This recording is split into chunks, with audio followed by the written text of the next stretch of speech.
Bonsoir. Il y a à peu près 1 an et demi, j'ai décidé totalement de changer de carrière et de profession. Donc je vais vous parler de ma mère.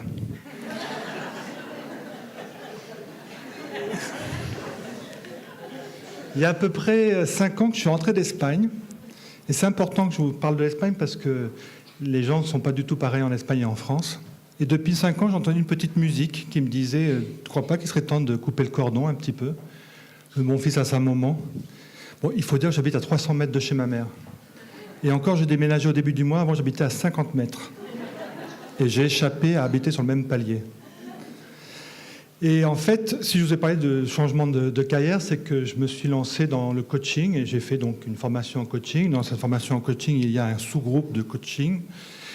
Et donc, au sein de ce sous-groupe, il y a 2 femmes qui m'ont dit « Il faut absolument que tu nous parles de ta mère. Pourquoi es-tu si proche de ta mère ?» Et c'est important que c'était dans un groupe de coaching parce que j'ai senti enfin de la bienveillance. La question était vraiment bienveillante. Il y avait un vrai intérêt sur le sujet. Ce n'était pas juste des moqueries ou, comme je vous disais, cette petite musique un petit peu insidieuse sur il faut quitter ta mère un peu.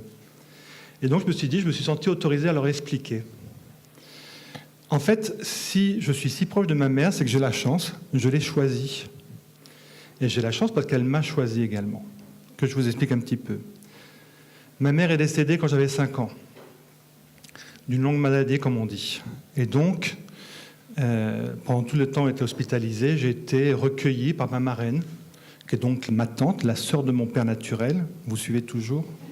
Ça va se compliquer après. Hein. Et donc, elle s'est occupée de moi pendant toute la maladie de ma mère. Et lorsque ma mère est décédée, eh bien, elle a récupéré et mon frère et ma sœur.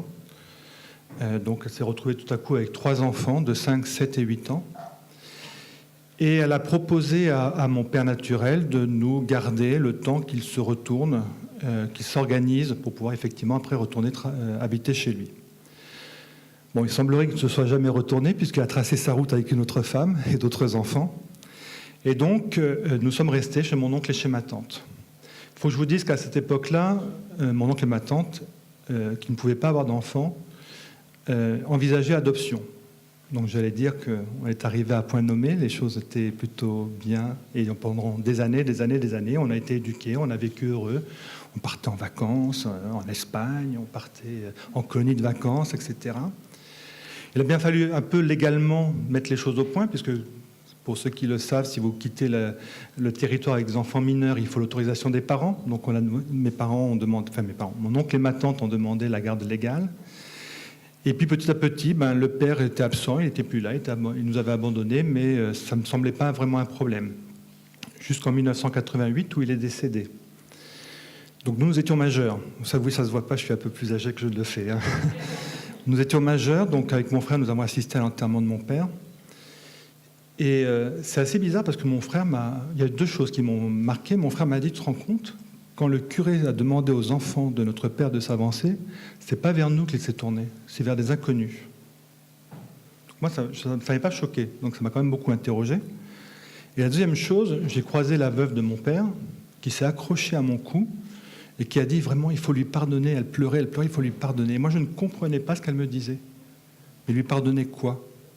D'avoir eu une vie heureuse, d'avoir vécu avec des gens qui m'avaient élevé, qui m'avaient donné tout leur amour. Un oncle et une tante, certes, mais qui avaient pris effectivement la place du père et de la mère. Ma tante était ma marraine, je ne sais pas si je vous l'avais dit. Et ça, c'est extrêmement important parce que si on se souvient de ce que ça veut dire d'être parrain et d'être marin, c'est de prendre la place de la mère ou du père lorsque celui est défaillant. Et ma marraine a joué totalement ce rôle-là. Donc on est allé jusqu'au bout de la logique. En 1989, on a commencé une procédure d'adoption. Et le fait qu'on soit majeur, c'est important parce que là, du coup, il faut le consentement de tout le monde. Bien sûr, de ceux qui adoptent, de ceux qui sont adoptés, mais aussi de la femme d'un enfant adopté, par ceux qui ont un enfant, etc. etc. Donc, c'est une vraie procédure et un vrai choix. Ce que je dis tout à l'heure, on s'est choisi. Et ce qui est assez troublant, c'est que mon oncle, qui est donc devenu mon père, qui avait toujours été un petit peu en recul par rapport à nous, même s'il nous adorait, il nous aimait beaucoup, mais n'était pas très impliqué. Mais à partir de ce jour-là, il est devenu un grand-père absolument incroyable pour le petit-fils que mon frère lui a donné.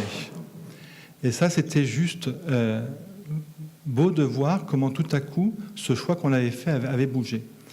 Et en réfléchissant à tout ça, en fin de compte, je me suis rendu compte qu'une histoire merveilleuse a commencé en fait sur un drame, sur un deuil, sur un abandon. Mais que j'ai eu cette chance-là de pouvoir me construire avec une présence et non pas me déconstruire avec une absence. Et donc, quand on me pose la question pourquoi je suis aussi proche de ma mère, j'ai envie de dire c'est la moindre des choses. Si je ne pouvais juste lui redonner la moitié de ce qu'elle m'a donné pendant toute ma vie, je crois que j'aurais réussi mon rôle de fils. Merci.